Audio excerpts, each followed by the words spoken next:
मैं हूँ इश्तियाक अज़ीज़। आज से हम एक सिलसिला स्टार्ट करने जा रहे हैं पॉडकास्ट का, जिसमें अब बहुत सारी इन्फॉर्मेटिव चीज़ें आपके साथ शेयर करेंगे। हमारा आज का टॉपिक होगा आर्मी हाउसिंग, जिसको हम अस्करी हाउसिंग के नाम से भी जानते हैं। हमारे साथ हमारे गेस्ट स्पीकर मौजूद हैं, मेजर रिटायर्ड उमर साहब। और मेरा पहला क्वेश्चन मेरे साहब आपसे ये है कि अस्करी क्या है? What is Askari? अच्छा, thank you very much Ishtiaq मुझे मौका देने का कि जी मैं आपको अस्करी के बारे में, आर्मी हाउसिंग के बारे में, अस्करी सोसाइटीज़ के बारे में थोड़ा ब्रीफ कर सकूँ। तो आपने जो क्वेश्चन किया है कि व्हाट इज़ अस्करी, तो सबसे पहले तो आपको सबको पता है कि अस्करी बेसिकली एक अरबिक वर्ड है जिसका मतलब है सोल्जर। पाकिस्तान में ये अस्करी का वर्ड जो है वो पाकिस्तान आर्मी के साथ जो है एसोसिएटेड है। और अगर हम इसको ब्रॉडर एस्पेक्ट में देखें तो ज़्यादातर आर्मी के जो वेलफेयर प्रोजेक्ट्स हैं उनको अस्करी का नाम दिया जाता है, जो AWT के अंडर ज़्यादातर आते हैं, जिसको अस्करी वेलफेयर ट्रस्ट तो नहीं कहते, आर्मी वेलफेयर ट्रस्ट कहते हैं, लेकिन अस्करी बैंक हो गया, फिर इसी तरह एक हाउसिंग स्कीम है AWT के नाम से, वो आती है। तो ये पर्टिकुलर जो पॉडकास्ट है ये तो स्पेसिफिकली हम कर रहे हैं अस्करी हाउसिंग के बारे में। तो अस्करी हाउसिंग जो है ये basically it comes under army housing directorate. अब इसके बारे में ये है कि ये अस्करी सोसाइटीज जो हैं ये क्या हैं, कैसे हैं, कब वजूद में आई और क्या इनके पीछे ब्रेन थॉट थी, वो मैं उसके बारे में थोड़ा सा पहले आपको छोटा सा एक्सप्लेन करता हूँ कि ये 80s में ये आर्मी ने ये सोचा और ये एक आइडिया जो था उसको फिर मटेरियलाइज किया। वो ये था कि जब भी कोई फौजी, जब भी कोई जवान, कोई बंदा, कोई मेल जो है या फीमेल कह ले, अब तो खैर फीमेल भी है, वो जब ज्वाइन करता है आर्मी को 18 19 20 साल की उम्र में एज ऑफिसर या एज सोल्जर, तो वो फिर जब कम से कम सर्विस पे, अगर लेट से अगर ऑफिसर की बात करते हैं, वो कप्तानी में या मेजरी में रिटायर होता है, तो उसकी एज 45 के करीब होती है। तो which is not a very old age. तो जब वो रिटायर होता है उस वक्त उसके बच्चे जो हैं वो यूनिवर्सिटीज में जाने वाले होते हैं। उसके 2 4 साल के बाद उन्होंने शादियां करनी होती हैं, और थ्रू आउट द सर्विस जो उसने 20 से 25 साल 23 साल नौकरी की होती है, उसमें उसको कोई चांस नहीं मिला होता या कोई अलाउड भी नहीं होता कि वो कोई बिजनेस करे या कोई एक्स्ट्रा नौकरी करे। जो उसको मंथली पे मिलती है वो हैंड टू माउथ उसी के साथ वो गुजारा करता है। तो फिर आर्मी ने सोचा कि जब ये आर्मी ऑफिसर रिटायर होते हैं तो ये कहाँ पे रहता है, उनके पास कोई इतने एसेट्स, कोई इतने माल उन्होंने पास होता नहीं, पैसे उनके पास होते नहीं है कि जी वो अपना घर बना सके। तो फिर आर्मी ने ये एक स्कीम स्टार्ट की जिसमें आप मेंबरशिप लेते हैं और थ्रू आउट द सर्विस आप उसकी पेमेंट करते रहते हैं, और जब आप रिटायर होते हैं तो आपने जिस स्टेशन की चॉइस दी होती है कि मुझे लाहौर में चाहिए, मुझे पिंडी में, कराची में, स्टार्ट में तो ये 2 3 शहरों में ही था, उसके बाद फिर ये एक्सपेंड किया और शहरों में, तो आप उसकी पेमेंट देते हैं, उसमें बैलेट होता है। तो उसमें ये है कि जब आर्मी ऑफिसर रिटायर होता है तो उसकी चॉइस के हिसाब से बैलेट होता है, फिर उसको एक हाउसिंग यूनिट जो है वो अलॉट कर दिया जाता है। और ये नहीं है कि थ्रू आउट द लाइफ जो उसने पैसे जमा कराए होते हैं वो उतने होते हैं कि जी उसकी कीमत, इसमें एक बहुत ये एक गलत किस्म का परसेप्शन मार्केट में भी है और आम पब्लिक को भी है कि शायद ये घर या ये हाउसिंग यूनिट वो फ्री ऑफ कॉस्ट मिलते हैं आर्मी ऑफिसर। तो ऐसी बिल्कुल भी ऐसी कोई बात नहीं है, उसको पैसे देने पड़ते हैं, कितने पैसे देने पड़ते हैं वो एक डिफरेंट स्टोरी। अच्छा सर, आपने बड़ा ब्रीफली बताया। हमारे नॉलेज में पहले ये बातें बिल्कुल भी नहीं थी और बहुत सी मिसकंसेप्शन हमारी क्लियर हो गई हैं आज। मैं जानना चाहता हूँ कि सर कितने पैसे एक ऑफिसर जो है वो पूरी अपनी सर्विस में आर्मी को जमा कराता है, और जो यूनिट मिलते हैं वो कितने के होते हैं? मतलब अपार्टमेंट की प्राइस क्या है, और या घर मेरा तो घर की प्राइस क्या होती है? इसके बारे में सर बताइए थोड़ा-सा। ये आपका इश्तियाक बहुत पर्टिनेंट क्वेश्चन है। इस परसेप्शन को, इस मिसकंसेप्शन को दूर करने के लिए कि ये हाउसेज, ये हाउसिंग यूनिट्स जो है, may it be an apartment और may it be a house, वो आर्मी ऑफिसर्स को फ्री ऑफ कॉस्ट मिलते हैं, ऐसा बिल्कुल भी नहीं है। इसमें बेसिकली हर ऑफिसर जो है उसकी अपनी मर्जी है, उसने इसकी मेंबरशिप लेनी होती है। It is not compulsory for him कि जी वो जैसे ही ऑफिसर बना है तो वो इसकी मेंबरशिप लेगा। कई ऑफिसर हैं वो अपनी लेफ्टिनेंट के ज़माने में ले लेते हैं, कहीं कप्तानी में लेते हैं, कहीं जो है उनको बहुत देर से अवेयरनेस आती है तो वो लेटर स्टेजेस पे लेते हैं। इसकी आर्मी हाउसिंग डायरेक्टरेट ने एक specific from time to time वो इंक्रीज भी होती रहती है, चेंज भी होती रहती है, इन्फ्लेशन है, सब कुछ है। वो मेंबरशिप फीस एक रखी होती है। जब आप मेंबरशिप ले लेते हैं उसके बाद मंथली आपकी डिडक्शन होती है आपकी पे से। आप ये समझ लें कि एक बंदा है, उसने जब इसकी मेंबरशिप ली उसके 22, 23, 24, 25 साल जिस जिस भी रैंक पे वो रिटायर हुआ है, ब्रिगेडियर 28 साल करके रिटायर होता है, तो वो जब 28 साल, 28 को आप जरब दे 12 महीनों से, तो कितने महीने बन जाते हैं, वो हर महीने उसके पैसों की डिडक्शन होती है। अब वो पैसे जो है वो हाउसिंग डायरेक्टरेट के पास जमा होते रहते हैं और उन्हीं से वो ये प्रोजेक्ट्स चलाते हैं। उसमें ऑफिसर की मर्जी है कि जी वो पहले डिक्लेयर कर दे या उनको बता दे कि जी अच्छा मेरे जितने भी पैसे जमा हो रहे हैं उन पे मैं प्रॉफिट नहीं लूंगा, जिसको हम इंटरेस्ट भी कह सकते हैं। कुछ होते हैं जो कहते हैं कि नहीं मैं वो प्रॉफिट लूंगा। तो विद द लेट से एक ऑफिसर के 20 लाख रुपए जमा हुए हैं, 25 लाख रुपए जमा हुए हैं और उसका प्रॉफिट बन के वो 30 लाख रुपया बन गया है जब वो रिटायर हुआ है, तो हाउसिंग यूनिट जो है अगर उसकी कंस्ट्रक्शन कॉस्ट जो है वो लेट से 2.5 करोड़ थी, तो हाउसिंग डायरेक्टरेट और प्रॉफिट मिला के आपकी जो सेविंग बनी वो 30 लाख बनी, तो हाउसिंग डायरेक्टरेट की ठीक है आपका ये वाला हाउसिंग यूनिट निकला है बैलेट में, तो आपने इसके 2 करोड़ रुपए जमा कराने हैं या 1 करोड़ 80 जमा कराना है, या कई लोग होते हैं वो एडिशनल पैसे भी अपनी तरफ से जमा करवा देते हैं अपने उस अकाउंट को एनहांस करने के लिए कि जब हम रिटायर होंगे तो हमें कम पैसे देने पड़ेंगे। तो वो जब वो पेमेंट करते हैं उसको बेसिकली कहा जाता है टर्मिनल पेमेंट। जब वो टर्मिनल पेमेंट करते हैं उसके बाद वो हाउसिंग यूनिट उनको मिलता है, उनको अलॉट होता है और उनको पोजेशन होता है। अच्छा सर, ये भी अच्छा एक्सप्लेन कर दिया आपने। मेरा जो अगला क्वेश्चन है वो ये है कि सर पाकिस्तान में तो समझा ही जाता है कि शायद फौज सारा बजट खा गई, ऑफिसर्स को सब कुछ दे दिया गया। हालांकि हम देखते हैं कि जो शोहदा हैं उनकी फैमिलीज हैं उनको कुछ भी नहीं मिलता, ना होने के बराबर है, अपनी जानें भी दे देते हैं लेकिन उनको कोई ऐसी चीज नहीं मिलती जो जान के मुतरादिफ होती है। आम सिविलियन तो अपनी जान नहीं देता। मेरा ये क्वेश्चन है कि बाकी मुल्कों में इसका क्या पैटर्न है, इंडिया में, बांग्लादेश में, या जो फर्स्ट वर्ल्ड कंट्रीज हैं, ऑस्ट्रेलिया में, यूके में, यूनाइटेड स्टेट्स में सबसे बड़ी फौज, और चाइना में, इन इन इन इन मुल्कों में क्या करते हैं? वहां पर जो वेटरन्स हैं, जो आर्मी से रिटायर्ड लोग होते हैं, उनको बेनिफिट करने के लिए भी क्या आर्मी हाउसिंग या अस्करी यूनिट्स बनते हैं, या क्या जो उनका पैटर्न है वो क्या है वहां पर? इश्तियाक, ये जो आपने क्वेश्चन पूछा है बहुत पर्टिनेंट है आजकल के सिनेरियो में, तो बहुत ही पर्टिनेंट है। जो हम पॉलिटिकल सिनेरियो देख रहे हैं, although कि हम यहाँ पे पॉलिटिक्स डिस्कस करने के लिए नहीं बैठे हैं, लेकिन आजकल के हिसाब से आपने जो ये क्वेश्चन पूछा है मैं इस पर ज्यादा एम्फोसिस दे रहा हूँ। पहला पोर्शन जो आपके क्वेश्चन का है, जिसमें वो क्वेश्चन तो नहीं था, आपने जिक्र किया कि शोहदा है और ये, पहली चीज मैं आपको ये बता दूं कि फौज में अगर किसी बंदे ने मेंबरशिप हाउसिंग की ली है और उसकी नॉर्मल डेथ हो गई, तो उसका जो नेक्स्ट ऑफ किन होगा, जो डेफिनेटली 95-99% केसेस में मिसेस और बच्चे होते हैं, उनको आर्मी हाउसिंग यूनिट अलॉट कर देगी फ्री ऑफ कॉस्ट। जितने पैसे उसके जमा हुए होंगे वो हुए होंगे, बाकी पैसे फौज नहीं लेगी। अब अगर आप बात करते हैं शोहदा की, तो शहीद अगर मेंबर नहीं भी है तो उसकी जो फैमिली है, चाहे वो उसकी मिसेज और बच्चे हैं या उसकी मदर है, उनको फौरन से पहले हाउसिंग यूनिट अलॉट कर दी जाए, क्योंकि ये वेलफेयर स्कीम है, तो फौज इसी तरह वेलफेयर करती है।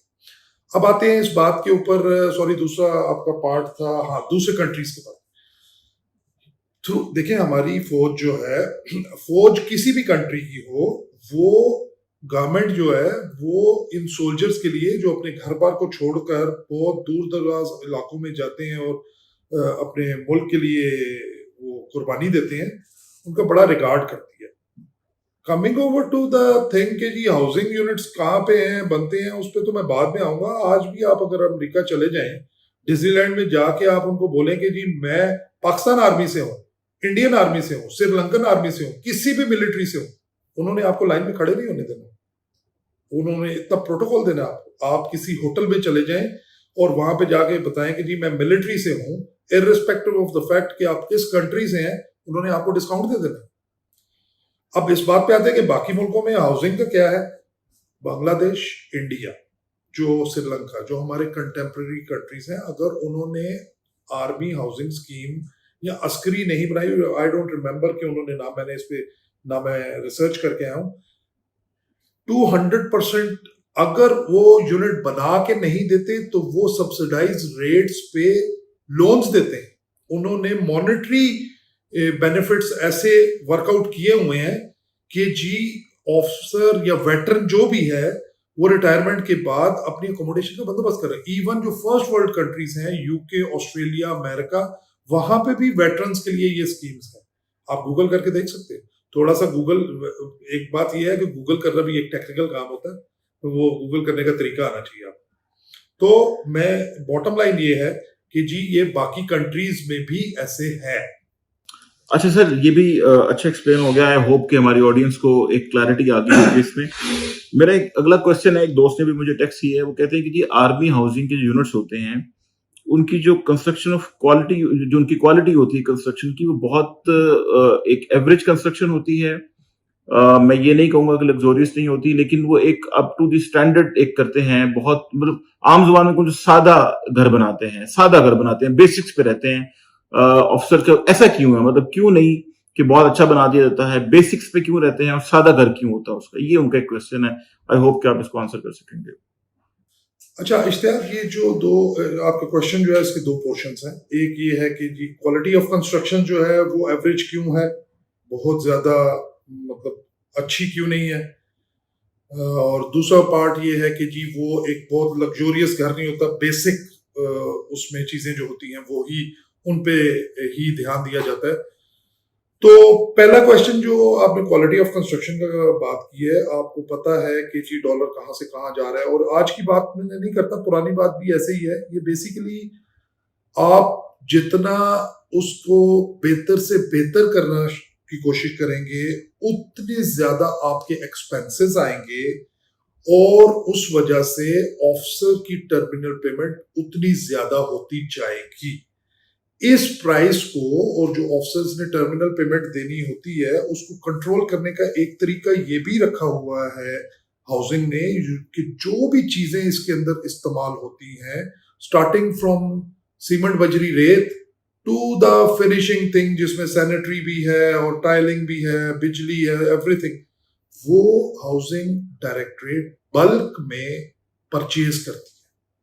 जो यहाँ पे आप ठेकेदार देखते हैं जो उसको कंस्ट्रक्ट कर रहे हैं, वो सिर्फ लेबर प्रोवाइड करता है, और उसको मटेरियल जो है वो हाउसिंग डायरेक्टरेट खुद देती है, और वो उसको कंस्ट्रक्ट करता है, और उनको वो लेबर के कॉस्ट में ये सारा कुछ सिर्फ इसलिए है कि इसकी कंस्ट्रक्शन की प्राइस जो है उसको कंट्रोल में रखा जाए।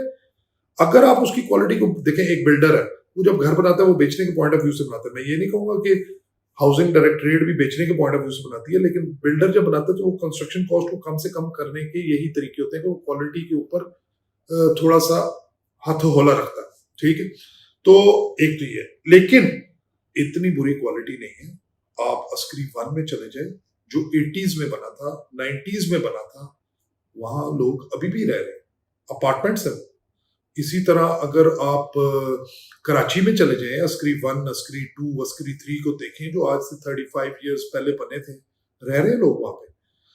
अच्छा, अब दूसरा एस्पेक्ट है कि जी वो बहुत ही कोई फैंसी किस्म का घर नहीं होता, तो आपको ठीक है उनका फ्रंट फिसाड और उनका नक्शा जो है वो एक जैसा होता है, जैसे बहरिया भी करती है लेकिन आपको हाउसिंग डायरेक्टरेट या हाउसिंग की वहां पे जो उसकी मैनेजमेंट होती है, वो आपको कभी भी नहीं रोकती है कि आप उसके अंदर सोने की टाइलें लगा दें। वो कभी भी आपको नहीं रोकती है कि जी आप उसके अंदर जो है गोल्ड प्लेटेड टूटियां लगा लें। वो आपकी मर्जी है, अगर आप बाद में लगाना चाहते हैं तो बेसिक चीज हाउसिंग का जो वेलफेयर स्कीम है ना, उनकी तो रिक्वायरमेंट या उनका तो एम या ऑब्जेक्टिव ये है कि ऑफिसर को सर छुपाने के लिए रिटायरमेंट के बाद एक जगह मिल जाए। तो उस हिसाब से तो ये इट इज वेरी इकोनॉमिकल और वेलफेयर स्कीम है। तो I hope I have answered your question. अच्छा सर, ये तो आज बड़ी अच्छी हमारी इन्फॉर्मेटिव वीडियो बन रही है। आई होप कि हमारे ऑडियंसेस को सारे कंसर्न जो होंगे वो दूर हो जाएँगे। मेरा एक बड़ा जेन्युइन कंसर्न है आर्मी हाउसिंग के बारे में कि ये कैसे सस्टेनेबल बनाते हैं इसको? लाइक इसकी मेंटेनेंस है, रोड इंफ्रास्ट्रक्चर है। क्या ऐसा तो नहीं होगा कि बाद में भी ऑफिसर से पैसे लिए जाएँगे कि रोड खराब हो गया, सीवरेज का मसला आ गया? दूसरा इसकी सिक्योरिटी को कैसे इंश्योर करता है आर्मी हाउसिंग के ये सिक्योर्ड हो, यहाँ पर उस तरह से चोरियाँ चकारियाँ या कोई थेफ्ट वगैरह तो नहीं है? इसके बारे में आप गाइड कीजिए सर। बड़ा अच्छा क्वेश्चन है, क्योंकि जो भी लोग यहाँ पे रहते हैं या फ्यूचर में आके जिन्होंने रहना है, उनको ये क्यूरी जरूर उनके दिमाग में आती है। तो सबसे पहली बात है सस्टेनेबिलिटी। देखिए, आर्मी जो है हमारे मुल्क में, आपको पता है, ये एक वेल ऑर्गेनाइज्ड इंस्टीट्यूट है और बड़ा ही सिस्टमेटिकली चलते हैं। तो ये सारी चीजें वर्कआउट इस तरह की हुई हैं कि एक तो ये है कि जो भी वहाँ पे रेजिडेंट्स हैं, जैसे बहरिया में होता है या डीएचए में होता है, तो उनकी मंथली सब्सक्रिप्शन होती हैं। उन मंथली सब्सक्रिप्शन से जो रूटीन मैटर्स हैं, सफाई सुथराई है उनके, और बिल्स हैं, मस्जिदें हैं, उसके अलावा यहाँ पे जो कमर्शियल एरियाज उन्होंने बनाए होते हैं, फॉर एग्जांपल अस्करी 11 को आप देख लें तो उसके अंदर 2 बैंक्स हैं और 2 बैंक्स उसके गेट में हैं। उनके जो पैसे आ रहे हैं, जो किराया आ रहा है, वो इन्हीं चीजों पे यूज हो रहा है। ठीक। तो उसके अलावा आर्मी में एक और सिस्टम है। मैं आपसे पूछता हूं कि अगर आप डीएचए के ऑथराइज डीलर हैं और आज आपको बेसिकली ये जो सिस्टम है ना, इसको आप कह लें इंस्पेक्शन सिस्टम। अगर आज आपको डीएचए अथॉरिटी फोन करे और आपको कहे कि जी नेक्स्ट वीक में हम आएंगे, आपके ऑफिस का चक्कर लगाएंगे और देखेंगे आप कैसे वर्किंग करते हैं, तो आपके दफ्तर में जो चीज मौजूद नहीं है ना, आप वो भी खरीद के ले आएंगे। टाइल टूटी हुई है, उसको ठीक करा लेंगे। एसी सही काम नहीं कर रहा, उसको कर लेंगे। लाइटें ठीक करेंगे, ये करेंगे, वो करेंगे, क्योंकि आप चाहेंगे कि जब डीएचए की अथॉरिटी आए और आके आपके ऑफिस का विजिट करे, वो कोई ऑडिट नहीं कर रहे हैं आपका, लेकिन वैसे देखना चाहते हैं कि जी इश्तियाक साहब कहाँ पे स्टैंड करते हैं। तो उनको, तो जब आर्मी में उनको ये पता चलता है या बताया जाता है, गाय बगाए सीनियर ऑफिसर्स विजिट करते हैं, वो कहते हैं कि जी मैं मुझे विजिट करना है लाहौर के अस्करीज का, तो वो टाइम दे देते हैं 2 हफ्ते 3 हफ्ते का। उसमें फिर सारी जो है मेंटेनेंस, और वो मेंटेनेंस के फंड्स होते हैं इनके, ठीक है। उन फंड्स में से रोडों की जो है सफाई सुथराई, प्लांटेशन, उसके अलावा उनके जो सारी लाइनें शाइनें जो डिफरेंट ट्रैफिक से रिलेटेड होती हैं, उनकी रिफ्रेशमेंट, एवरीथिंग। तो वो इंस्पेक्शन सिस्टम ऐसा है, जहां भी आप रखेंगे तो वो चीजें जो हैं वो हर थोड़े अरसे बाद रेनोवेट होती रहेगी। दूसरा क्वेश्चन आपका ये था कि जी सिक्योरिटी, तो ये भी इसकी मेंटेनेंस में ही आता है कि अस्करी जो है उसके अपने गार्ड्स हैं, गेट्स के ऊपर चेकिंग है, अंदर चेकिंग है, फिर कैमरास है, सीसीटीवी सिस्टम आजकल आगे हुए हैं, वो है, फिर डेडिकेटेड सिक्योरिटी ऑफिसर है, उसके ऊपर जो है वो सीनियर ऑफिसर होगा, तो वो ही is answerable to housing directorate. और अगर कोई हाउसिंग देखें जहां पे 2-3 हजार 4 हजार 5 हजार हाउसिंग यूनिट्स हैं, वहां पे ये चीज आप 100% उसको खत्म नहीं कर सकते।